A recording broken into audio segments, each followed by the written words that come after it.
Namaskar. Welcome to another episode of Editorial. Our Finance Minister, Ms. Seetharaman, has announced the National Monetization Pipeline.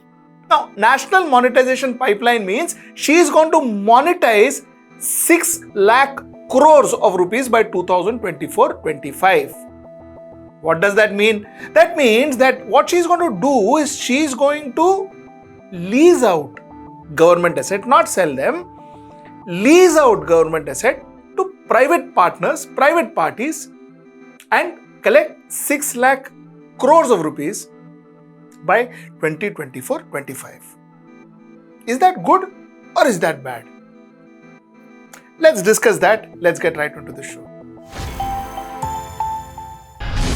Now, before I get into whether it is good or bad, let me just take you through some highlights of the scheme so that we are very clear. We are in the same page, and then we will analyze good or bad. Okay. So let's start with some of the highlights. National Monetization Pipeline estimates an aggregate monetization potential of 6 lakh crores through crore assets of the central government over the 4-year period from 2022, which means they will start monetizing from 2022 to 2025. Okay, that's highlight number 1. Acha, ownership of assets will remain with the government. The government is not going to sell the assets, it's only leasing.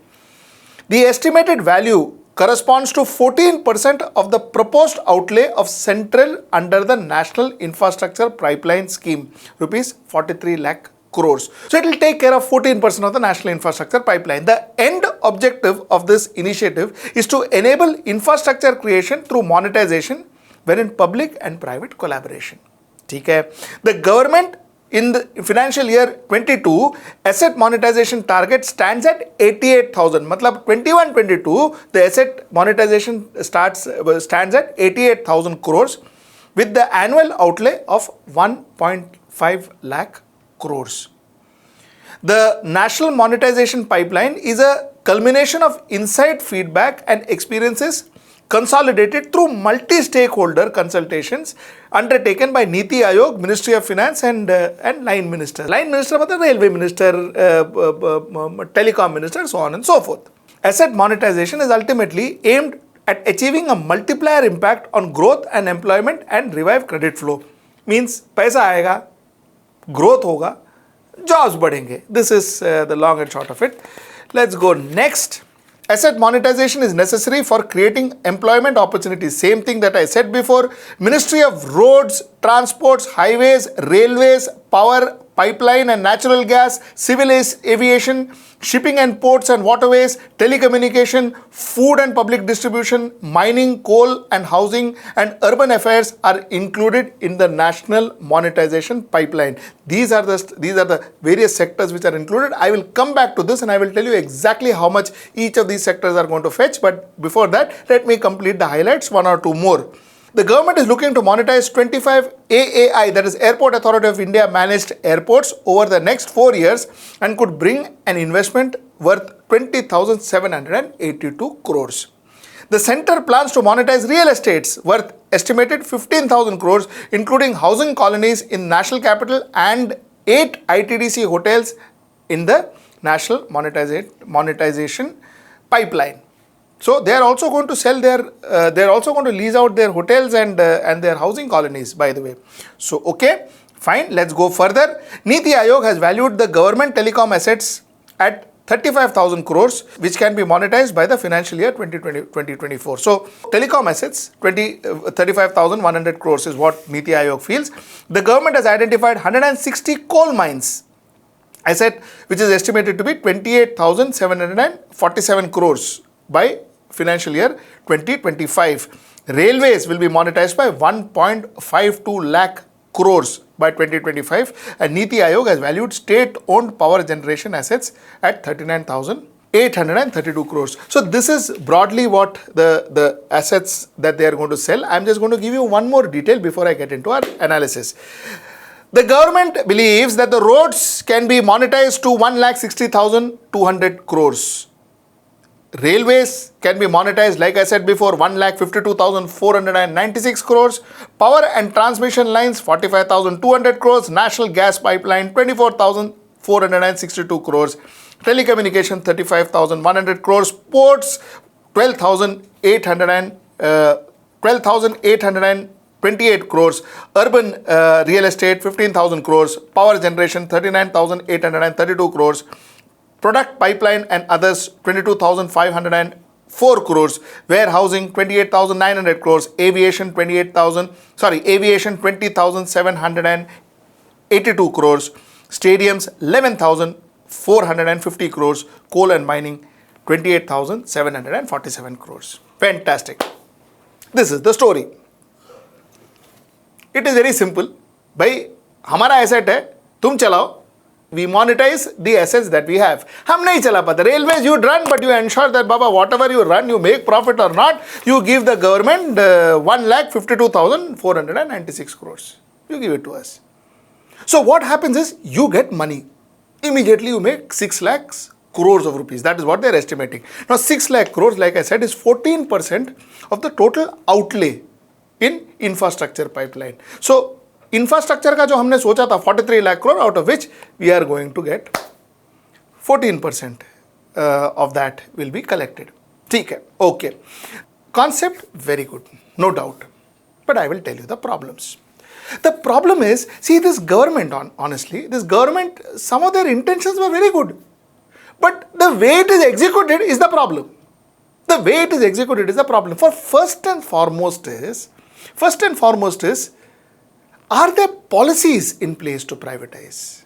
What happens if most of these, that is road, railways, power transmission, gas pipeline, telecom, port, urban real estates, power generation products, warehousing, everything goes to one or two companies? What happens then? What happens then? The country will be controlled by one or two companies. Point number one. That's fearful. Now they are saying it will be given to multiplayers. That's good, but is there a strong policy? Is there a rule, law that is put into place? Because the same thing happened with airports, no? The same thing happened with ports, no? So how do we know that this will not happen with this particular privatization policy? Now, or rather, the national monetization pipeline, the new word that is given. But fine, I'm still saying it's a good idea. I'm not against the idea. What I'm against is do we have strong policy guidelines under which we are going to give these public resources away? Now, I will tell you what happens if you don't have a strong policy. Let us take railway, for example. Railways, where trains are profitable, you may spend money. Where trains are not profitable, if he is a private player, he will say, nahi mangta hai yaar, nahi dalenge paisa. नहीं डालेंगे पैसा, no investment will happen to that trains. That means if I have to go from Mumbai to Delhi, fantastic, I'll have a best of trains in the world. But if I'm supposed to go to Mumbai to Bhubaneswar or Mumbai to maybe Tirchi, I will not have a good train because maybe the crowd is not there. So investment will be based on returns. Private players, no, they have to look at it. Let's look at highways. Same thing as with highways. Going from Mumbai to Delhi road will be fantastic. Mumbai to Sangli road, you'll have to go like a ship because the investment may not happen in that particular road. But in the Mumbai to Delhi highway, you may have fantastic investment. So the problem is investment will happen according to returns. Now, are there policies that are formed, that are made to ensure that these don't happen? Because I am worried. The same policies doesn't seem to be happening in airports.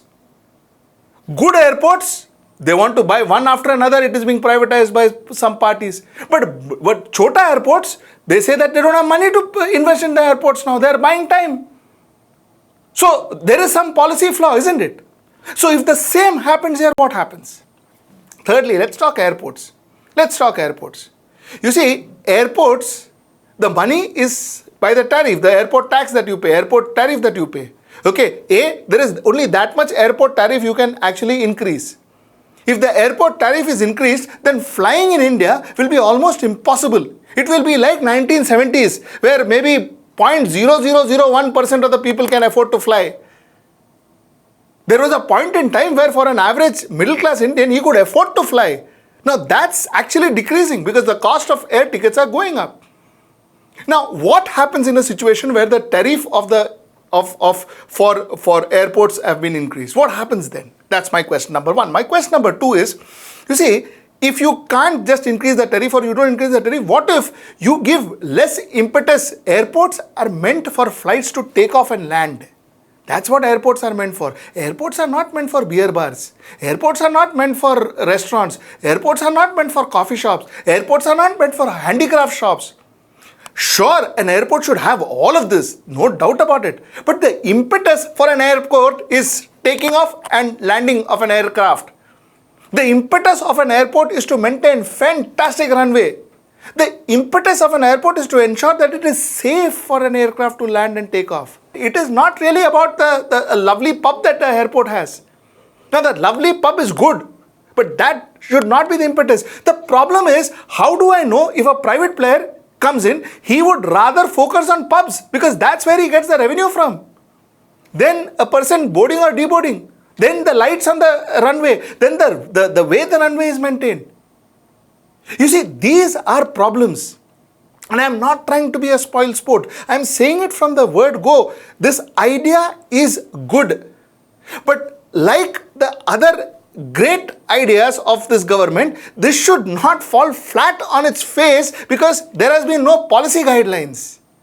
There are no rules put into place. There is no execution plan in place.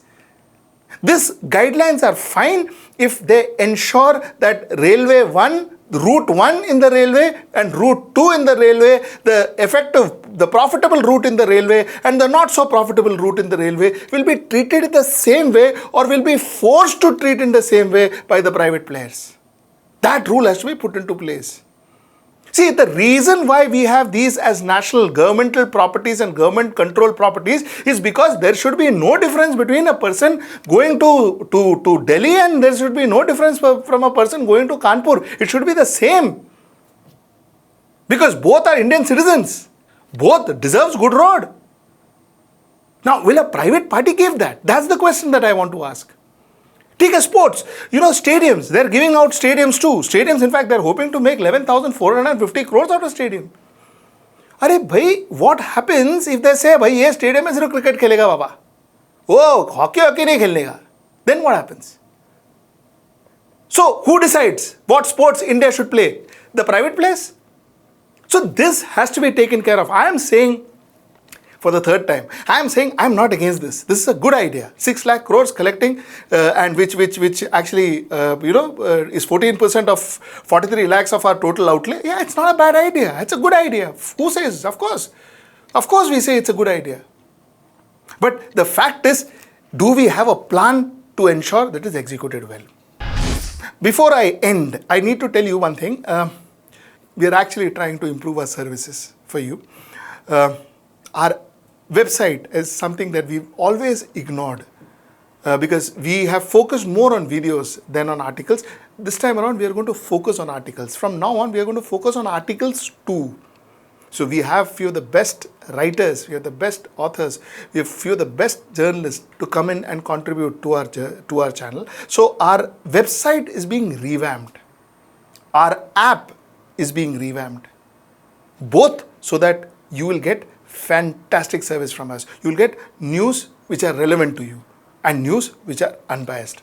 So that's the process going on. And because of this process, at times you may find our website and our app, it may not function the way it used to before. So it's a short period. So please bear with us for 7 to 8 days.